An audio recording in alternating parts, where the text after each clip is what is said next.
Hari Om.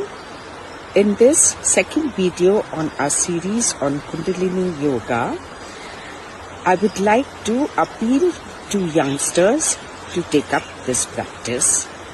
While Kundalini Yoga is for all, like I explained in the first video, simply because Kundalini Shakti resides in all.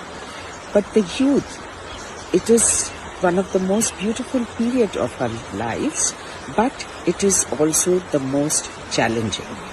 And Kundalini Yoga, if the youngsters take it up, will help them immensely in their awareness, in the awakening of very good energy to face all the challenges of life and proving yourself.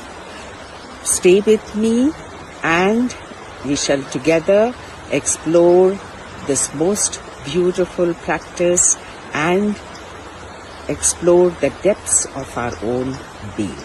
Stay healthy, stay happy. Hari Om Tat Sat.